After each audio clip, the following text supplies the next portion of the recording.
नमस्कार, हमारा उत्तर प्रदेश देख रहे हैं आप और मैं हूं आपके साथ सपना दीपक मद्देश। बुलेटिन का आगाज करेंगे। केंद्रीय मंत्री और बीजेपी के राष्ट्रीय अध्यक्ष जेपी नड्डा जो है नारायण पहुंचे, जहां पर उन्होंने काशी विश्वनाथ मंदिर पहुंचकर पूजा अर्चना की।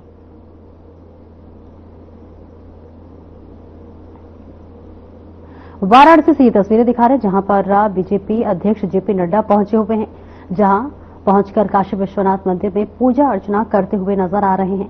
तस्वीरें आपको दिखा रहे हैं, जहां पर बीजेपी अध्यक्ष जगत प्रकाश नड्डा पहुंचे हुए हैं और उन्होंने यहां पर पूजा अर्चना की, आशीर्वाद लिया और इसी के साथ साथ देश प्रदेश की खुशहाली के लिए उन्होंने कामना की। तस्वीरें आपको दिखा रहे हैं, जहां पर सिर नवाकर और सिर झुकाकर जेपी नड्डा प्रार्थना पूजा करते हुए नजर आ रहे हैं काशी विश्वनाथ में, और वहां पर दर्शन पूजन करते हुए नजर आए, भगवान का आशीर्वाद लेते हुए नजर आए, जहां पर उन्होंने देश के खुशहाली की भी कामना करते हुए बीजेपी अध्यक्ष नजर आ रहे हैं। तस्वीरें आपको दिखा रहे हैं, जहां उनके साथ कई बीजेपी कार्यकर्ता भी पहुंचे हुए हैं और सुरक्षा के बीच यहां बीजेपी अध्यक्ष पहुंचे काशी विश्वनाथ और यहां पर दर्शन पूजन करते हुए सिर नवाकर भगवान का आशीर्वाद लेते हुए नजर आए और इसी के साथ साथ देश की खुशहाली की भी उन्होंने कामना की। तमाम अधिकारी भी उनके साथ मौजूद रहे, तमाम बीजेपी कार्यकर्ता भी उनके साथ मौजूद रहे और काशी विश्वनाथ पहुंचकर बीजेपी के अध्यक्ष राष्ट्रीय अध्यक्ष जेपी नड्डा पहुंचे, जहां पर सिर नवाकर सिर झुकाकर भगवान का आशीर्वाद लिया। देश की खुशहाली के लिए उन्होंने कामना की। ये तस्वीरें आपको दिखा रहे हैं, जहां पर बीजेपी अध्यक्ष पहुंचे हुए हैं और भगवान का दर्शन करते हुए नजर आए, पूजन करते हुए नजर आए और इसी के साथ साथ उनके साथ कई बीजेपी कार्यकर्ता भी पहुंचे हुए थे और उन्होंने देशवासियों को एक संदेश दिया, भगवान में आस्था का संदेश दिया। और इस बीच ये तस्वीरें आपको दिखा रहे हैं, जहां पर बीजेपी के राष्ट्रीय अध्यक्ष जेपी नड्डा पहुंचे हुए हैं काशी विश्वनाथ और वहां बाबा का दर्शन करते हुए नजर आए, पूजन करते हुए नजर आए। पूजा स्थल पर सिर नवाकर उन्होंने देश के प्रदेश की खुशहाली के लिए कामना की।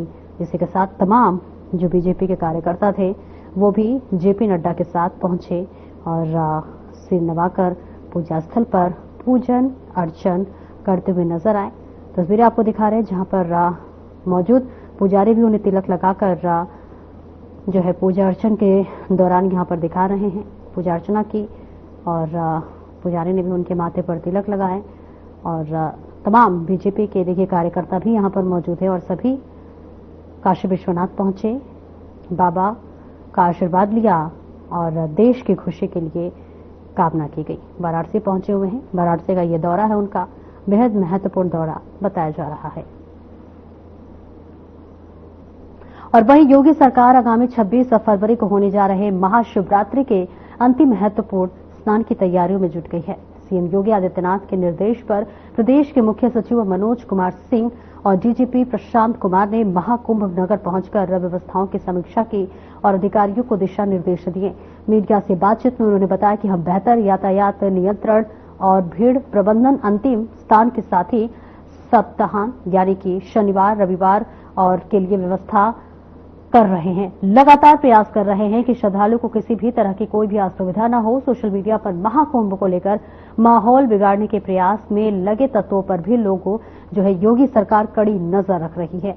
वहीं डीजीपी प्रशांत कुमार ने बताया है कि हम लगातार इस पर नजर रख रहे हैं और हमने एफआईआर भी दर्ज कराई है। ऐसे तत्वों के खिलाफ कड़ी कार्रवाई का आश्वासन देते हुए उन्होंने कहा कि अब तक 50 से ज्यादा एफआईआर दर्ज की गई है। मुख्य सचिव मनोज कुमार सिंह और डीजीपी प्रशांत कुमार ने नाव से संगम घाटी का निरीक्षण किया और साफ सफाई की व्यवस्था को परखने के साथ ही अधिकारियों को आवश्यक दिशा निर्देश दिए। और साथ ही आपको बता दें कि पवित्र मां गंगा और मां यमुना और अदृश्य सरस्वती नदी के संगम तट पर आयोजित विश्व के सबसे बड़े धार्मिक सांस्कृतिक समागम महाकुंभ में अब तक करीब 59 करोड़ श्रद्धालुओं ने पुण्य की डुबकी लगा ली है।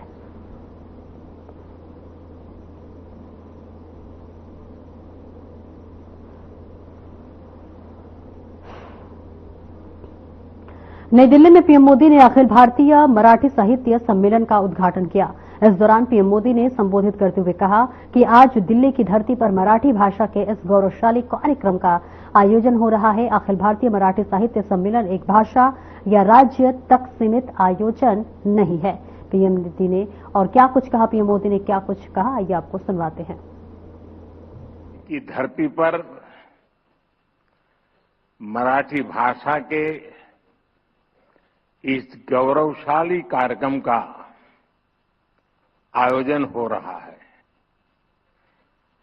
अखिल भारतीय मराठी साहित्य सम्मेलन एक भाषा या राज्य तक सीमित आयोजन नहीं है। मराठी साहित्य के इस सम्मेलन में आजादी की लड़ाई की महक है। इसमें महाराष्ट्र और राष्ट्र की सांस्कृतिक विरासत है। ज्ञानोबा तुकारामांच्या मराठीला आज राजधानी दिल्ली अतिशय मनापासून अभिवादन करते हैं।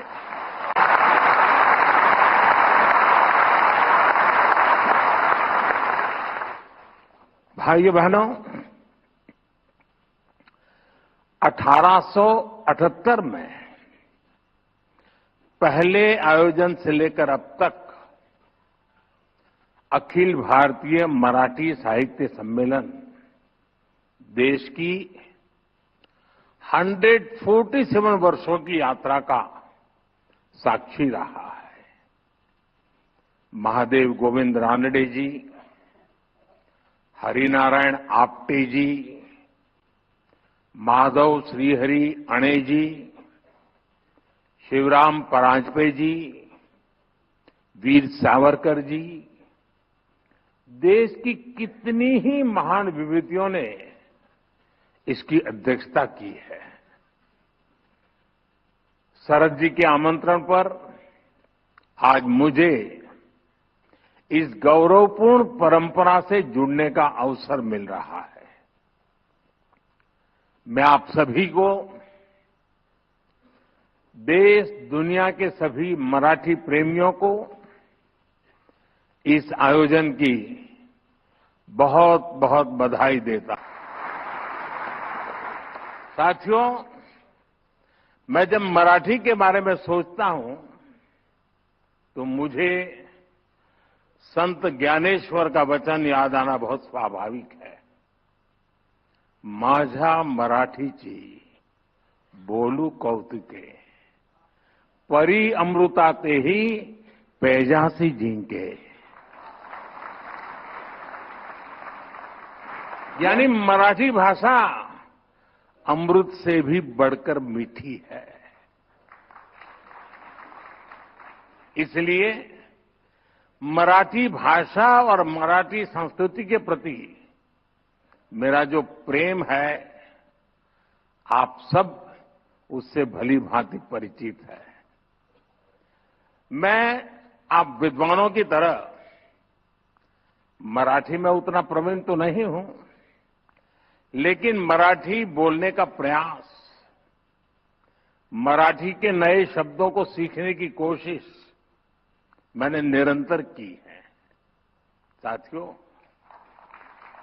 ये मराठी सम्मेलन एक ऐसे समय हो रहा है जब छत्रपति शिवाजी महाराज के राज्याभिषेक के 350। आज हम इस बात पर भी गर्व करेंगे कि महाराष्ट्र की धरती पर मराठी भाषी एक महापुरुष ने 100 वर्ष पहले राष्ट्रीय स्वयंसेवक संघ का बीज बोया था।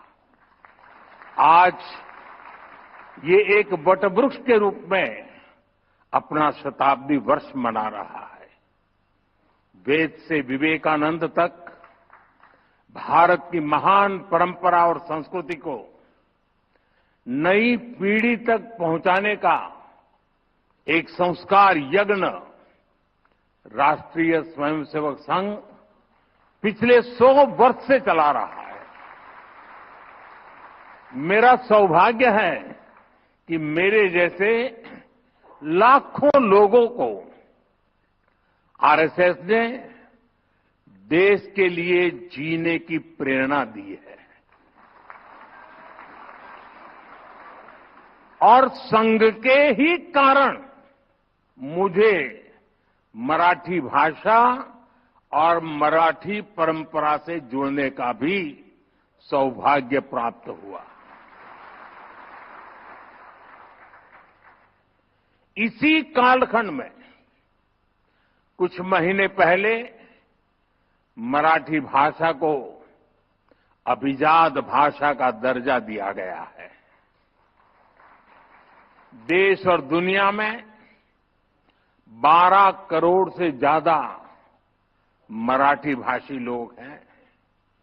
मराठी को अभिजात भाषा का दर्जा मिले, इसका करोड़ों मराठी भाषियों को दशकों से इंतजार था। ये काम पूरा करने का अवसर मुझे मिला। मैं इसे अपने जीवन का बड़ा सौभाग्य मानता हूं। प्रतिभाओं को भी आमंत्रित किया और महाराष्ट्र ने इतनी प्रगति की है। हमारी मुंबई महाराष्ट्र ही नहीं बल्कि पूरे देश की आर्थिक राजधानी बनकर उभरी है।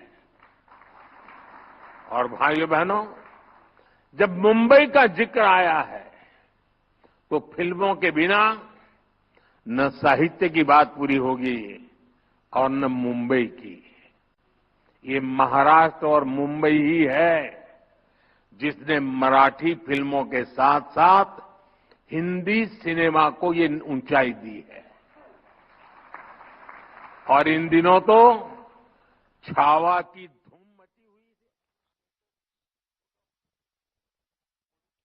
यहाँ पर पीएम मोदी ने देखिए सम्मेलन को संबोधित किया है और इस बीच तमाम बातों का जिक्र करते हुए देश के मुखिया नजर आए, जहां पीएम मोदी ने सम्मेलन का उद्घाटन भी किया और संबोधित भी किया, जहां पर उन्होंने तमाम बातों का देश मामलों की बैठक में मुद्दा उठाया गया।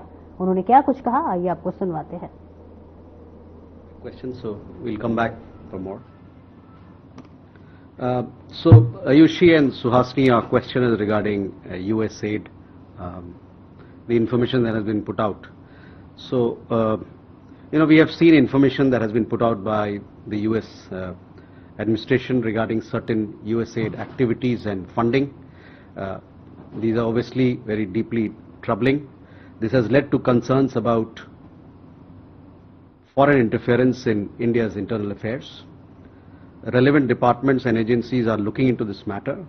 It would be premature to make a public comment at this stage. So, relevant authorities are looking into this matter, and hopefully we can come up with an update on that subsequently.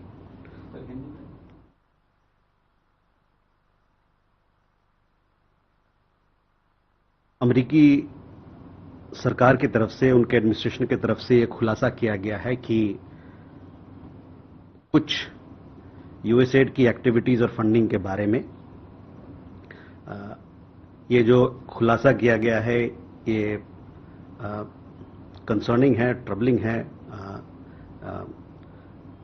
और इसको लेके काफी सारी चिंताएं हैं foreign interference को लेके भारत के अपने अंदरूनी मामले में। हमारे यहाँ जो एजेंसीज हैं, डिपार्टमेंट्स हैं जो इस मामले में काम करते हैं, कार्यरत हैं, वो इस मुद्दे पर और छानबीन कर रहे हैं और काम कर रहे हैं और इस वक्त इस समय इस मुद्दे पे कोई भी पब्लिक कमेंट या घोषणा करना मेरे समझ से समयोचित नहीं होगा। Rishabh, on your question regarding Bangladesh, first question was regarding whether SAARC came up for discussion or not. Yes, the matter was brought up by the Bangladesh side in External Affairs meeting.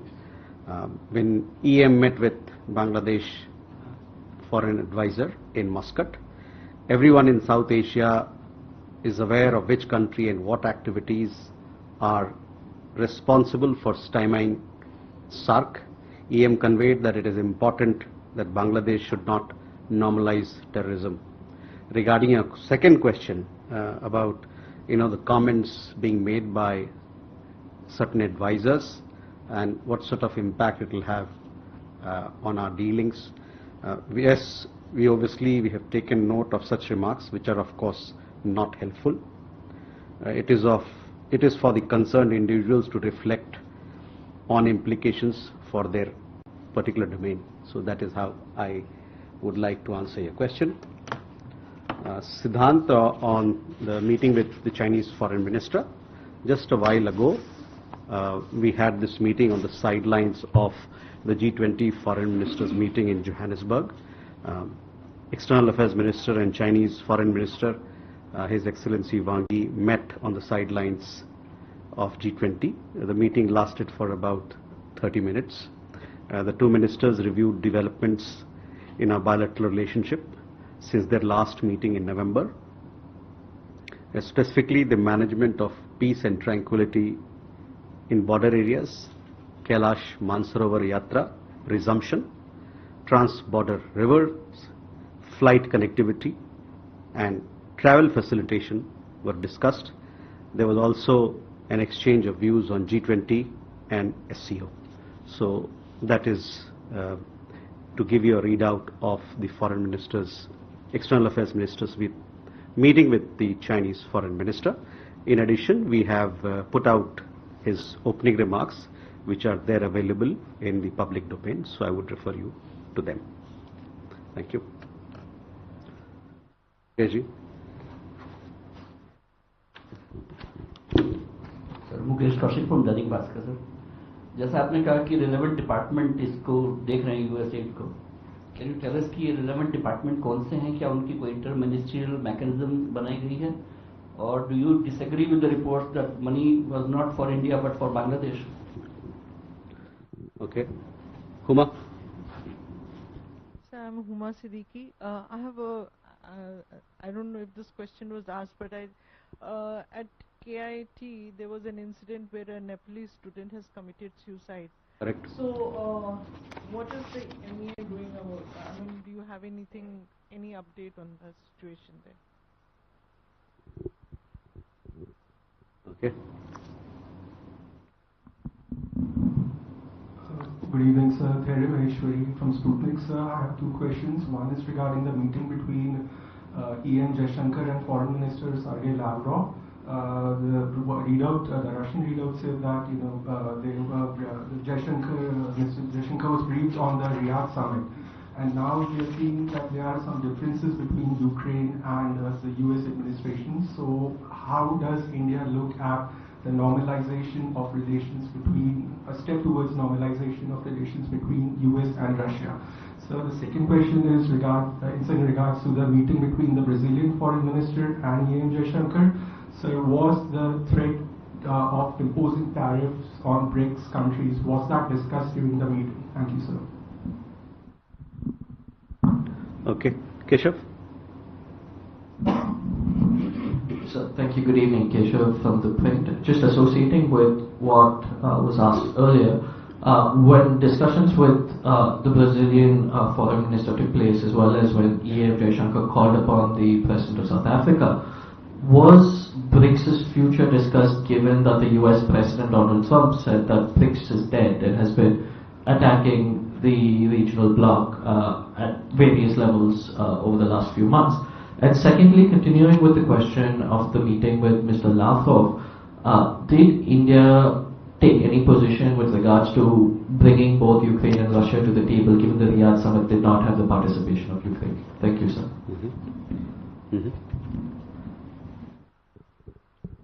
Sir मैं प्रकाश Dubey news India से। मेरा सवाल है कि America से मैं अवैध रूप से रह रहे भारतीयों को जिनको वापस भेजा जा रहा है, कुछ तस्वीरें आई हैं पनामा में जिनको छोड़ा गया है, तो उसको लेकर क्या जानकारी है?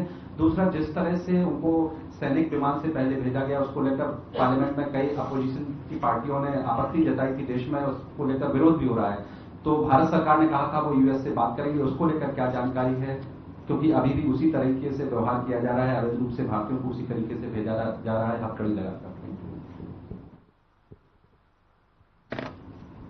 ओके, मुकेश जी, देखिए यूएसएड के मुद्दे पे जो मुझे कहना था मैंने आपको उससे अवगत कराया है और ये बताया है कि बहुत सारे भारतीय सरकार में इकाई हैं जो इस पे यूएसएड के साथ काम करती हैं, वो कई एक मंत्रालय हैं। तो जितने भी इससे संबंधित मंत्रालय और जो एजेंसीज काम कर रहे हैं वो इस मुद्दे को अभी देख रहे हैं। तो जब एक अपडेट हमारे पास आएगा तो आपसे अपन साझा करेंगे। Huma, on KIT, what happened there with the Nepalese students, we are deeply saddened by the tragic death of the Nepalese student at the Kalangana Institute of Industrial Technology in Bhubaneswar. We convey our heartfelt condolences to the grieving family. The Government of India, as you know, accords high priority to the safety, security and well-being of all international students in our country. MEA has been in constant touch with the Odisha government and KIT authorities since the situation came to light. We have also maintained close contact with the Nepalese authority.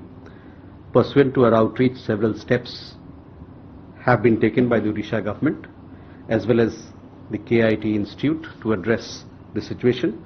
Odisha police has made several arrests, including the accused, and cases have been filed against these people. The government of Odisha has also constituted a high-level fact-finding committee based on whose findings appropriate legal and administrative actions shall be taken going forward. The Odisha government has also taken steps to facilitate the return, because as you would know, several of the students had gone back and now they are coming. So the Odisha government has also taken steps to facilitate the return of Nepalese student and ensure their safety, security and participation in academic activities. The Odisha police, local police in Bhubaneswar, has also established a 24/7 helpline number for Nepali students. We remain in regular contact with the Nepalese authorities as also the Odisha government to ensure real-time communication and coordination in this matter. Nepali students studying in India form an important facet of the enduring people-to-people ties, links that we share with Nepal. The Government of India will continue to take all necessary actions and steps to ensure the safety and security and well-being of all Nepali students in India. Dharya, regarding a meeting with Foreign Minister of Russia, we had External Affairs Minister had a meeting with the Foreign Minister of Russia on the sidelines of G20 Foreign Ministers meeting in Johannesburg. If I'm not wrong, the meeting happened yesterday. They discussed all aspects of India-Russia bilateral ties, naturally, and also they discussed the recent developments pertaining to the Ukraine conflict, including what transpired or including the developments that happened in his Riyadh meeting, and they have agreed to remain in touch. We've also posted details of this meeting on our digital platforms. Insofar as the meeting, External Affairs meeting with the Brazilian Foreign Minister is concerned, yes, he did have a meeting with the Brazilian Foreign Minister because we also form part of the Troika, India, Brazil and South Africa, and both leaders discussed bilateral ties, global developments, our work in G20 and how we could contribute to the process further. These were some of the discussions, some of the issues that were discussed in the meeting with the Brazilian Foreign Minister. Keshav, on the question of BRICS, what direction it is going, I would ask you to look at the remarks made by the Foreign Minister, External Affairs Minister, sorry, on the discussion. There was a discussion session in G20 yesterday on और फिलहाल मेरे साथ इस bulletin में इतना ही, और अब वक्त हो चला है हमारे खास कार्यक्रम डॉक्टर राकेश गुप्ता के साथ प्लस माइनस का। नमस्कार। नमस्कार दोस्तों, एक बार एक सज्जन ट्रेन